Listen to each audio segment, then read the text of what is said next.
Login accepted.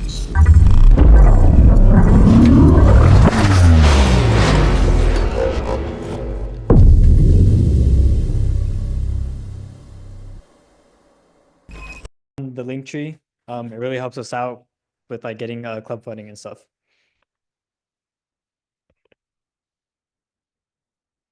So here we are in the Swift calendar. Today, like I said, we're going to be going over Linux common server misconfigurations.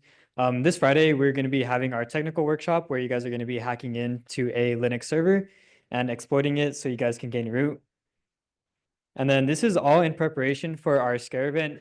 Scare stands for Swift Crack Attack Root event. It's basically where you guys are just going to be hacking an environment of boxes and finding vulnerabilities and then writing up on those vulnerabilities. And I don't know if we're grading them, but yeah. Oh, my fault. So also this Thursday is going to be happening is the Cybersecurity Awareness Fair. The Cybersecurity Awareness Fair is going to be hosted in the Bronco Student Center from 10 a.m. to 2 p.m. We're going to be having demos from different clubs such as Swift, Fast, and Missa. And also there's going to be professional demos from organizations such as Scale. And it's also a great opportunity for you to connect with companies such as Intel and Cisco. So if you guys are interested and have time during the day, definitely check that out.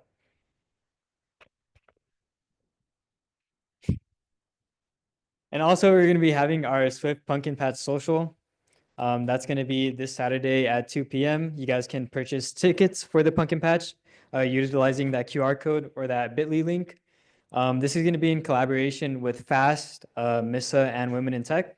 So if you guys are interested in coming out, making friends, talking to some really cool people, definitely show up. If you have any more questions, you can contact Matthew or Elias on Discord with any questions or concerns. And also, you guys should become a paid member. With paid member, you get some pretty cool benefits such as the alumni mentorship program. I think that's actually closed right now, but you also can get a graduation stole if you are a graduating senior.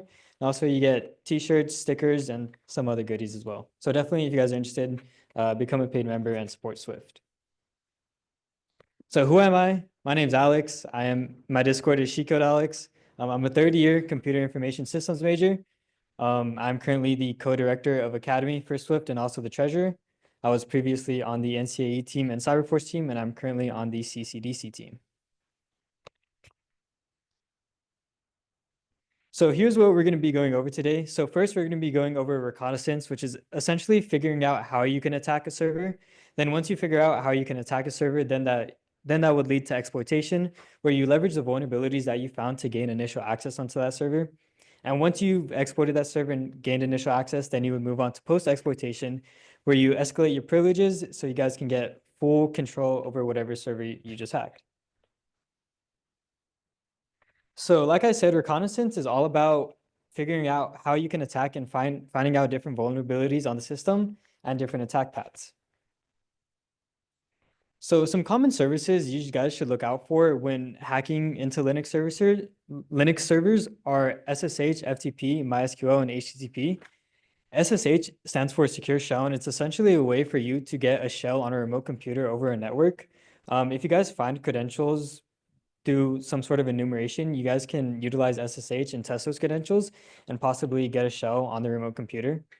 FTP stands for File Transfer Protocol, and it's a way for computers to share files over a network. One very common vulnerability and misconfiguration within FTP is FTP anonymous login. FTP anonymous login allows you to log in as an anonymous user with no password. And depending on the FTP configuration, you can possibly traverse the file system on Linux and get files that can lead to initial access. You also have MySQL, which is a relational database management system. If you guys get access to a MySQL server, it's likely that that server could host things such as user credentials that you guys can utilize to log in through something like SSH or FTP. And then you also have HTTPS or HTTP. This is just going to be your normal web server, which can be hosted through Apache or Nginx. Depending on the technologies and services that your web server is actually running, you can run into different web vulnerabilities such as local file inclusion or SQL injection, which can lead to initial access. So there are two different types of reconnaissance that you guys will be utilizing for hacking into Linux servers. The first one is going to be active reconnaissance, and this is going to be gathering information about a target by directly interacting with the target system/network. So you can utilize tools such as ping, traceroute, and Nmap to do active reconnaissance. What ping is going to do is it's just going to verify whether or not you actually have access to reach the system. It's going to send an ICMP packet, and if you get the request back, then you're able to reach the host. But if not, if you can't get the ICMP packet back, then it's going to be destination host unreachable, which basically just means you can't reach the server. And also you have traceroute. Traceroute is a way for you to identify the network hops that it takes for you to reach your target server. And this is good for identifying things such as intrusion detection systems and intrusion prevention systems, which will prevent your network from reaching the other network. And then the main tool that you guys will probably be utilizing for the Friday workshop is Nmap. So Nmap stands for Network Mapper, and it's essentially a way for you to identify open ports on a target system. So the way you utilize Nmap on, let's say, a Linux distribution such as Kali Linux, is you would type in Nmap plus the IP of your target that you will be scanning. And there are also some different flags that you can utilize when scanning a target. Here, this isn't an exhaustive list of the different flags that you can use, but these are the most important flags, in my opinion, for you to be able to use. So the TAC-P flag will just specify a port. Well, with the TAC-P flag, you can specify different ports. So if you want to only scan, let's say, port 22 for SSH and port 21 for FTP, you can specify that. If you don't specify a port number, Nmap will automatically scan the top 1,000 most commonly used ports. And you can also do TAC-P-TAC, which will scan all 65,000 ports on a Linux server. But if you do TAC-P-TAC, it can take a while. So just keep that in mind. You also can use the TAC-SV flag. The TAC-SV flag is going to just check the service version of whatever open ports are on the system. This is really good for enumeration because a lot of older services for things such as FTP are vulnerable to things such as backdoor command execution. So TAC-SC is also a very good flag to add into your Nmap scan. TAC-SC is just going to run default scripts on the target system. Basically, so let's say if it's running an HTTP server, it's going to grab the HTTP header and also the HTTP tile. It'll also check for common vulnerabilities such as FTP anonymous login, so it just makes your life easier. Also, Nmap scans can tend to go pretty slow, so I would recommend adding the TAC-T flag with either numbers 1 through 5 to make the scan go faster. 1 is the slowest scan that it can do, and then 5 being the fastest scan. I recommend doing something like T4 because if you do the fastest scan with T5, it's possible that you can actually miss open ports on the system, and that's not good whenever you're trying to hack into something. You want to find everything you can before to try and exploit that system. And also, you guys should also be using the TAC-ON flag with the file name. If you're someone like me, I tend to clear my terminal like every 10 commands. So if I'm clearing my terminal every 10 commands, my Nmap scan is going to go away.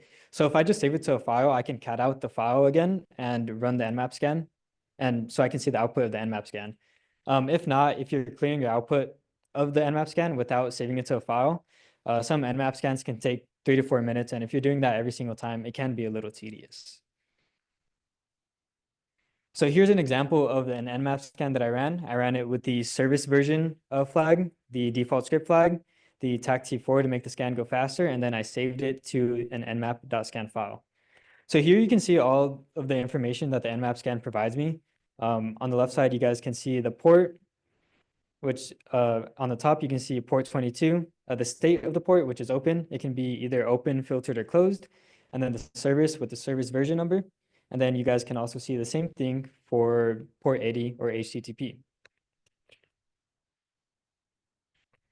So moving into passive reconnaissance is the other type of reconnaissance that we'll be going over today. So passive reconnaissance is all about gathering information about a target without directly interacting with it.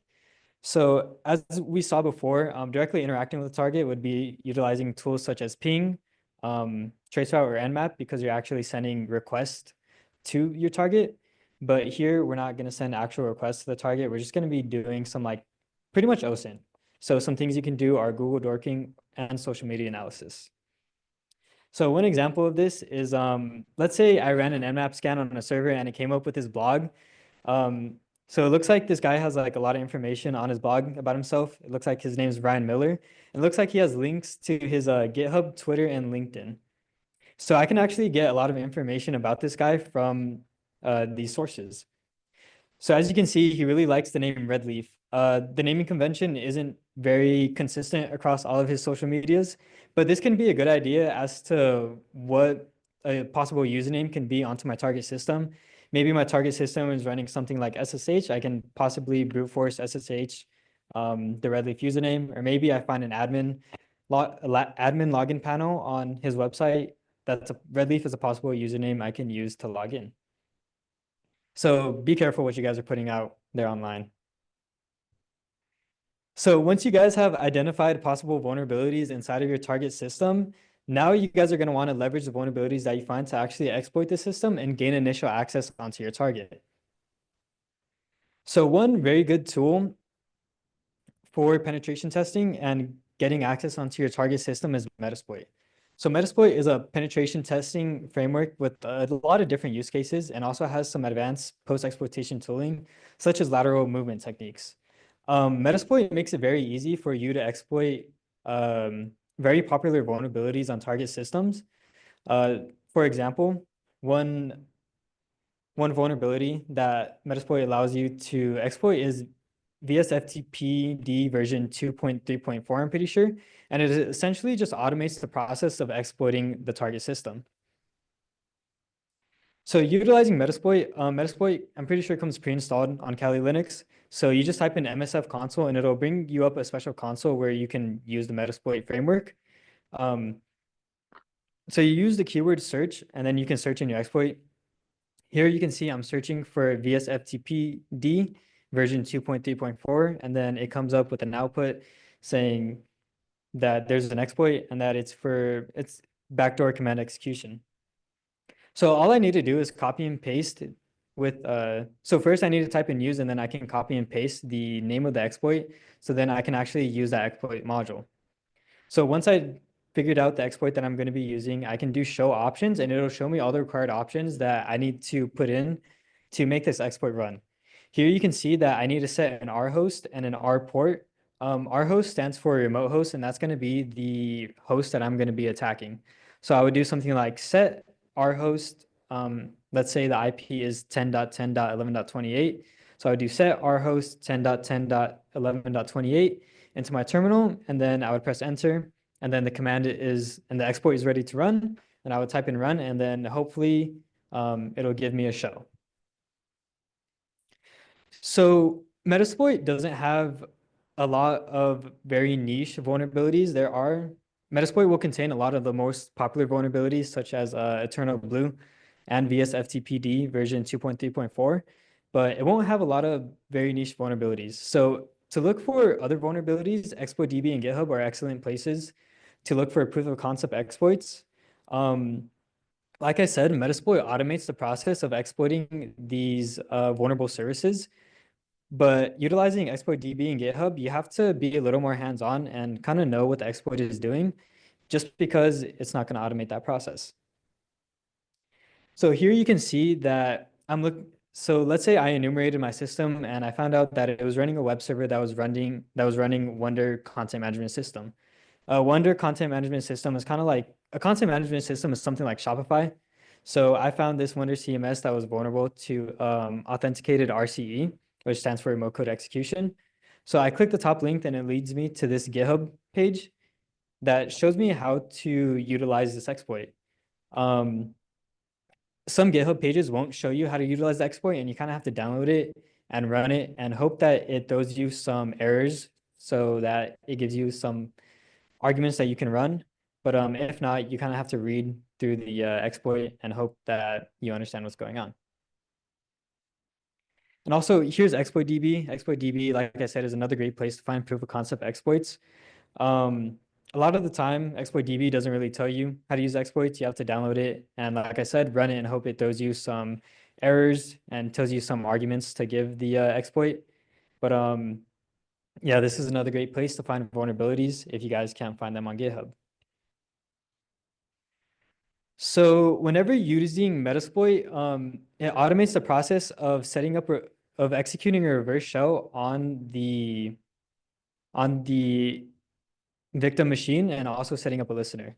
So whenever you guys exploit something, you guys need to set up a reverse shell to be able to get an incoming connection back onto your system. So a reverse shell is executed on the victim machine, and what it's going to do is it's going to initiate an outbound connection to the attacker machine. And the attacker machine has to set up a listener to catch that connection. Reverse shells sometimes are very unreliable, so often you'll have to run your exploit a couple of different times if you guys lose your reverse shell connection. Some tools to generate reverse shells, depending on whatever technologies your server is running, is revshells.com and MSF Venom. So revshells.com is a great website to find reverse shell one-liners. For example, in this example, you can see that I specified my IP address and port that the reverse shell is going to connect to. It also gives me a listener for me to set up that I can catch that incoming connection on. And also at the bottom, it gives me a bash one-liner that I can execute on a remote system to get a connection on my listener. It also has copy and paste from things such as Python or PHP rev shells that you can add to a Python file or a PHP file that you can upload to a remote server and execute to get a reverse shell. And MSF Venom is a great way of generating reverse shell files. In this example, you can see I'm generating a Java reverse shell that utilizes TCP. But I need to first specify the listening host and the listening port. The listening host is just going to be your attacker machine, and the listening port is going to be whatever port your listener is set up on your attacking machine. I would also put the TACF file to specify what file type that the reverse shell file is going to be outputted as, and then TAC-O is just the name of the reverse shell file. So whenever you guys execute a reverse shell on a target system, you guys need to set up a listener to catch that incoming connection, right? So like I said, a listener is going to wait for an incoming connection and it's going to be executed on the attacker machine. Netcat is one of the most popular ways, is the most popular program to catch reverse shells on your target machine. Netcat takes a couple of different arguments whenever you're setting up your listener. So you can do a NC tech LVMP with your port number to catch your incoming connection. Breaking down TAC LVMP a little more, TAC L is going to specify listening mode so that you're listening, so that your Netcat listener is listening. TAC V is just verbose mode, so it's going to tell you information about what's actually going on with your connection. So whenever you get a connection, verbose mode will tell you that you're successfully connected to the remote host. TAC N just specifies you to utilize numeric IP addresses so you guys don't have any DNS conflicts. And then TAC P, so you guys can specify the port number to listen on. So here's a reverse shell plus listener in action. So at the top, you can see I initiate or I execute a bash one-liner to execute a reverse shell that sends a connection to 10.10.14.12 on port 4444. 10.10.14.12 is going to be my attacker machine. And then I set up a netcat listener with the flags I specified in the previous slide on port 4444. So then whenever I execute the bash one-liner for the reverse shell, it's going to give me a connection. And as you can see, I type in who am I, and you can see I have a reverse shell as am I. So once you have gained initial access onto a system and actually have a shell as one of the users, next you would want to move on privilege escalation or post exploitation. Whenever you escalate privileges, this is going to give you full access over your target system and allow you to access sensitive files such as the /etc password file and the /etc host file or /etc shadow file. So here are some different privilege escalation attacks. You have cron jobs, environment variables, set user ID /set group ID, weak file permissions, kernel exploits, pseudo abuse, and vulnerable applications. So going over weak file permissions, various critical files on the Linux system can actually host, can be very vulnerable depending on the type of permissions you give that file. For example, the /etc shadow file is going to host password hashes of users on your system.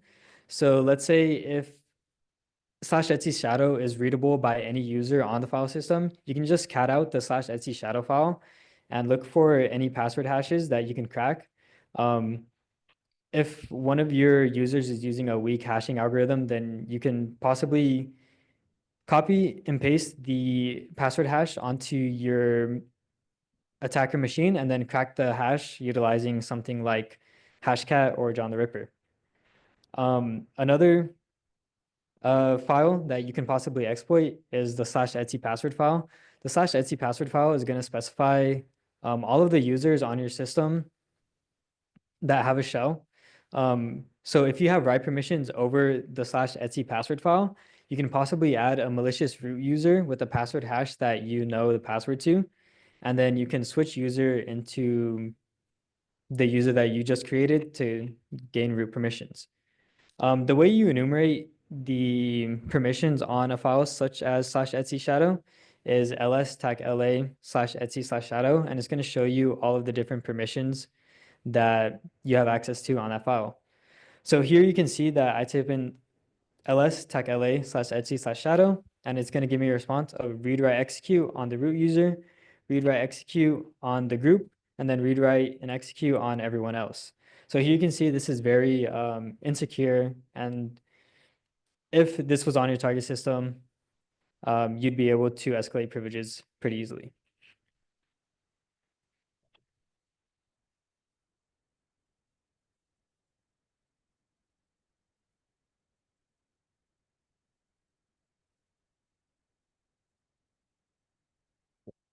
So moving on to cron jobs. So cron jobs are a way to automate running commands and scripts on a Linux machine.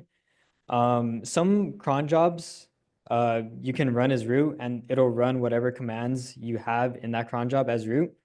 So let's say if you have a cron tab running as root and you have write permissions over that cron tab, you can actually run commands as root because whatever commands you type into that cron tab will be executed as root. So I can do something such as give myself a shell as root, or like in the previous example, I can modify a file such as /etc password to add a user that has root permissions that has a password hash of something that I know. Cron jobs can run at specified time intervals, so it can run either at like you can specify it to run at like the 17th minute of every single hour of every single day, or you can specify it to run it in like every 30 minutes. So kernel exploits are something else you guys should look out for. Kernel exploits are exploits that exploit a specific kernel version and can be leveraged by attackers to elevate privileges. One very popular kernel exploit is Dirty Cow.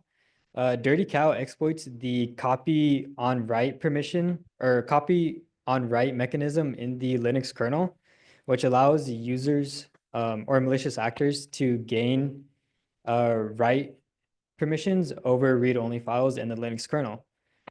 This happens because of a race condition within the copy on write mechanism in the Linux kernel, and that's how it gets the name Dirty Cow, copy on write.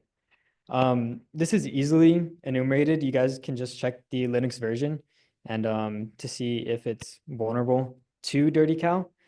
But this is a very old exploit, and not a lot of systems are vulnerable to not a lot of systems that you'll see will be vulnerable to this exploit. So you also have set user ID / set group ID. So the way set user ID and set group ID, set group ID permissions work is if you have the set user ID bit on a file, it's going to run as whatever owner is whoever owns that file. So for example, if I had a file that's owned by the root user, whatever whenever I execute that file, I can be just like a regular normal user on the file system. If I execute that file that's owned by the root user that has a set user ID attached to it, then that file is going to execute as root. So you can run it if you have execute permissions and it will spawn as the owner. This is very bad if you have something like write permissions over that file.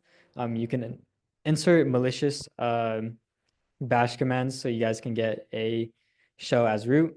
One good place to look for files that you can potentially exploit that has set user ID is utilizing GTFO bins. So another privilege escalation technique is pseudo abuse. So on the Linux system, you can specify specific binaries to run as sudo without needing a password. So here you can see in the top right screenshot, you can see that the /user/bin/man binary is able to be executed as root utilizing no password. So if I run the sudo command, with man and man, this man command just stands for manual. So essentially with this command, what I'm doing is I'm opening the manual for the man command. And at the bottom, it doesn't drop privileges whenever you execute it. So at the bottom, I can execute malicious, or I can execute a command that'll spawn me a shell. But since it doesn't drop permissions whenever I execute the command, it'll give me a shell as root. So one way that you guys can find possible files that are malicious that have these things such as set user ID or that's being able to run a sudo without any type of password is GTFO bins. So GTFO bins is kind of just like a place where you can go and you can search up a binary on the Linux system and look at the different type of permissions that if it has, you can possibly exploit. So here you can see that if that file has the sudo permission attached to it, I can click the man file and it'll give me a way on how to exploit that. So here you can see, since the man binary had I had sudo permissions on it. I can execute sudo man, which will open up the manual page for man, and then type in /bin/sh to give me a root shell as root. And then you also have a path variable hijacking. So to understand path variable hijacking, you kind of have to understand the way the path variable works in Linux. So the path variable kind of just acts as a shortcut so users don't need to execute the full path of binaries. So binaries are basically just like going to be like your commands that you're executing. So the ls command is a binary, the man command is a binary, the gzip command is a binary.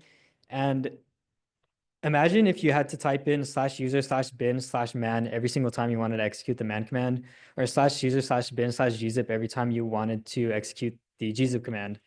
It'd be pretty annoying and just it's not very fast to execute it that way. So Linux gives you a environment variable path so that it'll look through all those different directories, starting from the left, going to the right to find whatever binary you're looking for. But if a file doesn't, so let's say you have a file, an executable that executes a binary but doesn't specify the full path, you can actually append your current path to the start of the path variable so that whenever it executes that certain binary, it'll look through the slash whatever directory you appended to the front to execute that command. So actually looking into how this works, in this example, I do sudo tac l. Well, this isn't my example, but you can see here that this person does sudo tac l to see what files he can run as root. Here you can see access underscore backup.sh executable runs as root. If we investigate this file a little bit more, we can actually cat out that file to see what it's doing. So in this file, you can see that the gzip command is being executed, but it doesn't specify the full path to the gzip command, right? The full path to the gzip command would be something such as /user/bin/gzip. So what this command is going to do is it's going to look for gzip in user local bin, and then if it's not there, it's going to look in user local bin and then vice versa. If it's not there, it's going to look in user sbin. So we can actually exploit this by making a malicious gzip command in our current directory. So first, what we're going to do is we're going to append our current directory to the front of the environment path variable. So I export path to /tmp and then specify the path variable. So here you can see that the /tmp is going to be at the front of our environment path. So to test to see if this exploit actually works, I'm just going to echo a command that's going to create a file called test.txt into an executable called gzip. I'm going to give gzip permission to be executed by anyone on the file system utilizing chmod 777. And then I'm going to run access underscore backup.sh. So whenever I run access underscore backup.sh, this gzip binary is going to be executed in the /tmp directory. So it's actually not going to execute one of them that's like, let's say in /user/bin. It's going to execute the one I have in my /tmp directory. And then it's going to create test.txt. And we can see that it created test.txt with read-write permissions on the root, read permissions on the group, and read for everyone else. So now that we know that this binary is vulnerable to path hijacking, we can make it to where gzip executes a malicious command so it can spawn us a root shell. So here you can see I echo a command into gzip so that it creates a bin bash script, or it creates a bash shell, and then I give it the chmod 4775 so that it executes as the set user bit ID. So it executes as the user with SUID bit. So you can see that bash command is whenever I execute it, it's going to execute the malicious gzip command, and then it's going to spawn me a shell as a root. So whenever I execute that bash command, that malicious bash file, it's going to give me a shell as root. And also some tools to enumerate privilege escalation paths are linps and linenum. Finding out these vulnerabilities by yourself without automating them is actually like pretty hard. So there are tools out there to help you with that process, such as linps and linenum. Linps and linenum are just going to execute a bunch of like different commands and output them out onto your screen. So you guys can find privilege escalation vectors. linps, in my opinion, works a lot better than linenum and also looks a lot prettier. So in the output of linps, if something is highlighted in red and yellow, it's a 95% privilege escalation vector, and you should definitely look into exploiting that. If it's red, it's sometimes not a privilege escalation vector. You guys can get some false flags with that. But if it's red, you guys should definitely look into that. There's been a couple times when I'm enumerating a box for privilege escalation and it doesn't come up as red and yellow. It just comes up as red. So definitely anything that's red, you guys should definitely look into. And also if one privilege escalation enumeration tool doesn't find anything, you guys should definitely use the other. Just to kind of cover all your bases. Maybe one tool will find something that the other tool might not. And that's pretty much it. Does anyone have any questions?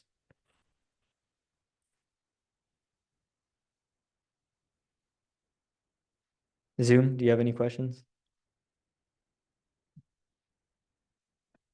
All right, cool. That's pretty much all there is for me. Thank you guys for coming out today. I hope to see you guys at CSAF and the Friday workshop and also the pumpkin patch. So yeah, thank you all.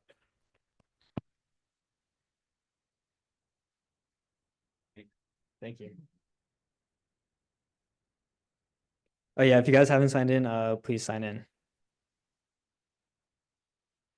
Sign in on the link sheet or the QR code.